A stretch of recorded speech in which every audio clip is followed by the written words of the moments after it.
அஸ்ஸலாமு அலைக்கும் வரஹ்மத்துல்லாஹி வபரகாத்துஹு. அன்புக்குரிய சகோதர சகோதரிகளே, நிறைய சகோதரிகள் எனக்கு தனிப்பட்ட முறையில் என்னுடைய கவனத்துக்கு வருகிறது. அவங்க சில விஷயங்களுக்காக வேண்டி துவா கேட்குறாங்க அப்படின்னு சொல்லி. அல்லாஹ்விடத்தில் கண்டிப்பாக துவா செய்வது நம்முடைய கடமை.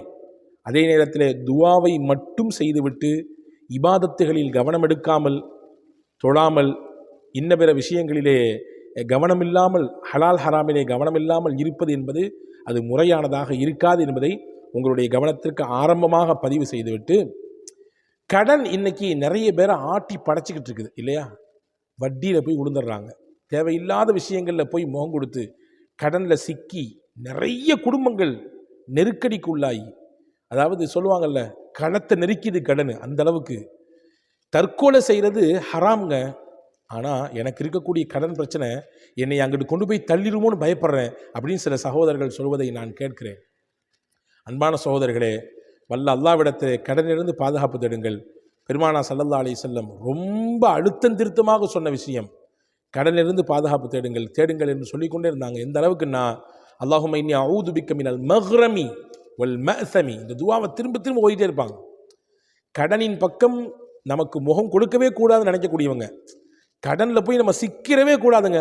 எக்காரணம் கொண்டும், அது இஎம்ஐ ஆகட்டும், வேற என்னமோ ஆகட்டும், எந்த ரூபத்திலும் கடனில் போய் நான் சிக்கிவிடவே கூடாது என்று வைராக்கியம் வைத்துக் கொண்டிருக்கக்கூடியவர்கள் எல்லாம் இந்த துவாவை ஓதிக்கொண்டே இருக்க வேண்டும். அல்லாஹும்ம இன்னி அஊது பிக்க மினல் மக்ரமி வல் மஅஸமி, யா அல்லாஹ், உன்னிடத்தில் நான் காவல் தேடுகிறேன், நான் கடனாளியாக ஆகிவிடுவதை விட்டும், பெரிய பாவங்கள் செய்யக்கூடிய நிலையிலே நான் தள்ளப்படுவதை விட்டும் என்னை பாதுகாத்து விடு. கடன் என்பது அடுத்தடுத்த பாவங்களை மனிதனை இயல்பாக செய்ய வைத்துவிடும், பொய் சொல்ல வைத்துவிடும், ஏமாற்று வேலையை செய்ய வைத்துவிடும், வாக்குக்கு மோசடி செய்ய வைத்துவிடும், நம்பி கொடுத்த அந்த நம்பிக்கைக்கு பாதகமாக நடக்கக்கூடிய சூழலுக்கு தள்ளிவிடும். எனவே தான் பெருமானா ஸல்லல்லாஹு அலைஹி வஸல்லம் நான் கடனிலிருந்து அதிகமாக பாதுகாப்பு தர்றேன்னு சொன்னாங்க. எனவே இந்த துவா யாருக்கானது என்றால், கடனில் என் வாழ்க்கையில் நான் மாட்டிவிடவே கூடாது என்று நினைக்கக்கூடியவர்கள் கண்டிப்பாக இந்த துவாவை ஓதி வாருங்கள். நிச்சயமாக இதில் பெரிய பலன் கிடைக்கும், உங்களுக்கு நம்புங்கள். அடுத்து வாங்க, கடனில் நாங்கள் சிக்கிட்டாங்க, வேறு என்னங்க வழி, நாங்கள் எப்படியோ போய் மாட்டிக்கிட்டோம். இப்போ கடனில் மாட்டிக்கிட்டு எங்கள் கழுத்து நெறிஞ்சு போய் இருக்குது. வீட்டுக்கு போனால் நிம்மதி இல்லை, கடைக்கு போனால் நிம்மதி இல்லை, தொழில் நடத்தலான்னு போனால் அங்கேயும் இல்லை, எங்கேயாவது வேலைக்கு போகலான்னு பார்த்தா அங்கேயும் வந்து நிற்கிறாங்க, எங்கே திரும்பினாலும் லாக், கடனில் போய் லாக் ஆகி எங்களால் மூச்சு விடவே முடியல, அவ்வளோ பெரிய நெருக்கடியும் கஷ்டத்தில் இருக்கிறோம் அப்படின்னு சொல்லக்கூடிய சகோதரர் கண்டிப்பாக நிச்சயம் அல்லாஹ், அதாவது பிரச்சனை என்று ஒன்றிருந்தால் தீர்வு என்று ஒன்று கண்டிப்பாக உண்டுங்க. துவக்கம் என்று ஒன்று இருந்தால் நிச்சயமாக முடிவு என்று உண்டு இல்லையா? ஒரு புள்ளியில் துவங்கக்கூடிய கோடு நிச்சயமாக இன்னொரு புள்ளியில் போய் முடியத்தான் செய்யும். இரவு வந்துட்டால் இரவாகவே இருந்து போகிறதில்லை, கண்டிப்பாக வெளிச்சம் வரதான் செய்யும். இரவு இரவாக இருக்க போவதில்லை, பகல் பகலாகவும் இருக்க போவதில்லை, மாறி மாறி வருவது தான் இயக்கம். அதை மாதிரி கண்டிப்பாக கவலைப்படாதீங்க. நிச்சயமாக உங்களுடைய கடனுக்கான தீர்வை அல்லாஹ் தருவான் என்று நம்பி நான் பின்னால். Karim's biryani paradise at liberty and catering services, கோடம்பாக்கத்தின் அறுசுவை அடையாளம். சொல்லக்கூடிய துவாவை கண்டிப்பாக ஓதி வாருங்கள், சிறந்த பலன் உங்களுக்கு கிடைக்கும் என்று நான் நம்புகிறேன். ரசூலுல்லாஹி ஸல்லல்லாஹு அலைஹி வஸல்லம் அவர்கள் மஸ்ஜித் நபவிக்கு வர்றாங்க. அபூதாவுதில் இந்த ஹதீஸ் வந்திருக்குது. பள்ளிவாசலுக்குள்ள ஒரு சஹாபி உட்கார்ந்துருக்கிறார். அவருடைய முகம் அப்படி கவலையில் அப்படி கலங்கி போயிருக்கிறார். ஸல்லல்லாஹு அலைஹி வஸல்லம் கேட்டாங்க, மாலி அராக்க ஜாலிசன் யா அபா உமாமா ஃபி கைரி வக்தி சலா, இது தொழுகைக்குரிய நேரமே இல்லையாப்பா, வச்சுக்கங்க ஒரு 11 மணி காலை ஃபஜர், அதை விட்டால் நேரம் லுஹர் தானே. இந்த ஒரு 10-11 மணிங்கிறது எல்லாருமே பரபரப்பாக இயங்கி கொண்டிருக்கக்கூடிய நேரம். அவங்கவுங்களுடைய வேலையில் ஒரு மும்முரமாக இருப்பாங்க. கடையை திறந்துருவாங்க, ஆஃபீஸ்க்கு போகிறவங்க போயிடுவாங்க, ஸ்கூலுக்கு போகிறவங்க போயிடுவாங்க, வீட்டில் பெண்கள் தங்களுடைய மதிய வேலைக்காக வேண்டி உண்டான ஈடுபாட்டில் இருப்பாங்க. அவங்க எல்லாம் இயங்கி கொண்டிருக்கக்கூடிய நேரம் அது. இப்போ அந்த நேரத்தில் பள்ளிவாசல் உட்காந்துருக்காங்க. இப்போ கேட்டாங்க சஹாபியை பார்த்து, ரசூலுல்லாஹ் என்ன இங்கே உட்காந்துருக்கீங்க, இது தொழுகைக்குரிய நேரம் இல்லையே அப்படின்னு கேட்டோம்னா சஹாபி சொன்னார், அபு உமாமா ரலியல்லாஹு அன்ஹு, ஹுமூமுன் லஸிமத்னி வதுயூனனி யா ரசூலல்லாஹ், நான் கொடுக்க வேண்டிய கடன், அதை நினைத்து எனக்கு ஏற்பட்ட கவலை, இந்த கடனும் கவலையும் என்னை போட்டு அழுத்தி எடுக்கிறது, வேற வழி எனக்கு எங்கே போய் உட்கார்ந்தா நிம்மதி கிடைக்கும், அல்லாஹ்வுடைய வீடாகிய பள்ளிவாசலில் உட்கார்ந்தால்தான் நிம்மதி கிடைக்கும், எனவே தான் இங்கே வந்தேன் என்று சொன்ன பொழுது நபிகள் நாயகம் ஸல்லல்லாஹு அலைஹி வஸல்லம் அவர்கள் சொன்னார்கள், அபு உமாமா நான் உங்களுக்கு துவா ஒன்று சொல்லித்தர்றேன். காலையிலும் மாலையிலும் தொடர்ச்சியாக இதை நீங்கள் ஓதிக்கொண்டே இருங்கள். இதை கண்டினியூவாக ஓதிட்டு வாங்க. நிச்சயமாக அல்லாஹ் உங்களுடைய கடனையும் போக்குவான், உங்கள் கவலையையும் நீக்குவான்.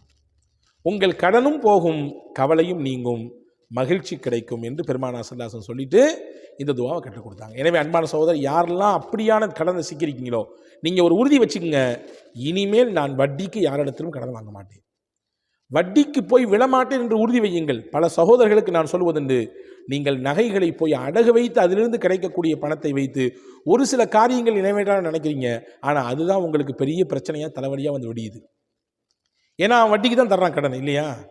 நீங்கள் கேட்கலாம், இன்னைக்கு அஜரத் வட்டிக்கு தாங்க கடன் கிடைக்கும், சும்மா யார் கடன் தர்றா, சும்மா யார் கடன் தர்றா நீங்கள் கேட்கலாம். அதனுடைய இன்னொரு பாகத்தை நான் சொல்லட்டுமா? சும்மா யாரும் கடன் கொடுத்தா யார் திருப்பி கொடுக்குறா, அந்த அச்சமும் இன்னைக்கு நிறைய இருக்குது, இல்லையா? எனவே தான் நான் ஆரம்பத்தில் சொன்னேன், அல்லாஹ்விடத்தில் தொடர்ச்சியாக நீங்கள் நம்பிக்கையோடு கேட்டு வாருங்கள். கடனில் போய் நான் ஒரு காலம் மாட்டிடக்கூடாது, அந்த துவா ஓதி தரீங்க.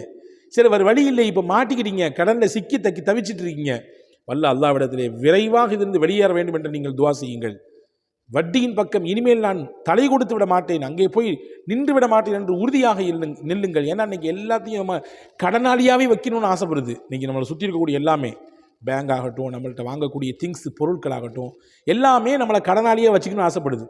ஒரு சின்ன மொபைல் ஃபோனில் துவங்கி நம்ம வீட்டில் பயன்படுத்தக்கூடிய பெண்ணம்பரிய காரியங்கள் வரை இஎம்ஐயில் போய் தான் இன்றைக்கி எல்லா மக்களும் போய் இப்படி சுற்றிட்டு வரதை பார்க்குறோம், இல்லையா? எனவே அன்பர்களே, வட்டியிலிருந்து நாம் வெளியே வர வேண்டும். பரக்கத்தான வாழ்க்கையை அப்பொழுதுதான் அனுபவிக்க முடியும். எந்த ரூபத்திலும் கடன் என்ற ரூபத்தில், இஎம்ஐ என்ற ரூபத்தில் வட்டியில் போய் நீங்கள் சிக்கிட்டீங்கன்னா பரக்கத்து வாழ்க்கையில் போய்விடும், நிம்மதி போய்விடும், மகிழ்ச்சி சந்தோஷம் காணாமல் போய்விடும். எனவே அதிலிருந்து வெளியே வருவதற்கு நீங்கள் துவா செய்யுங்கள். அல்லாஹ்விடத்தில் ரசூலுல்லாஹ்க்கு சொல்லிக் கொடுத்து துவாவை செய்யுங்கள். அந்த சஹாபிக்கு ரசூலுல்லாஹ் சொன்னாங்க, டெய்லி காலையிலும் மாலையிலும் இந்த துவாவை ஓதுங்கள். அல்லாஹும்ம இன்னி அஊது பிக்க மினல் ஹம்மி வல் ஹுஸ்ன். யா அல்லாஹ், உன்னிடத்தில் நான் கவலையிலிருந்தும் அதே மாதிரி கஷ்டத்திலிருந்தும் உன்னிடத்திலே நான் காவல் தேடுகிறேன்.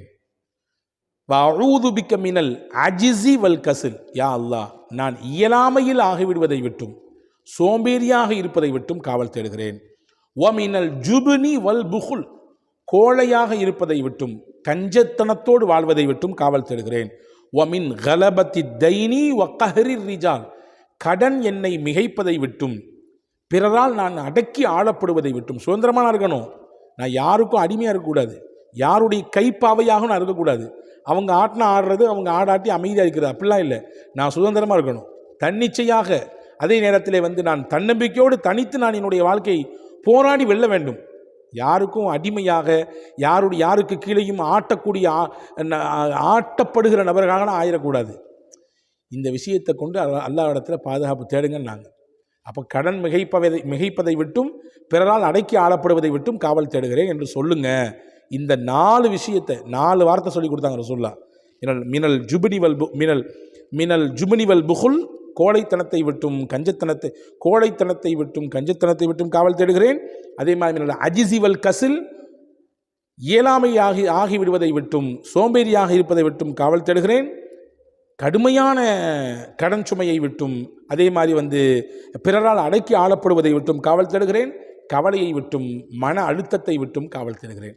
இந்த துவாவை டெய்லி காலையில் ராத்திரியும் சாயந்தரமும் ஓதுங்க. அல்லாஹ் உங்களுக்கு உங்கள் கடன்லேருந்து வெளியேற்றிடுவான், உங்களுடைய கஷ்டத்தை எல்லாம் போக்கிடுவான், நீக்கிடுவான் ரசூலுல்லாஹ் சொன்னாங்க. சொல்லிட்டு போயிட்டாங்க. அவருக்கு பெரிய சந்தோஷமாகி போச்சு.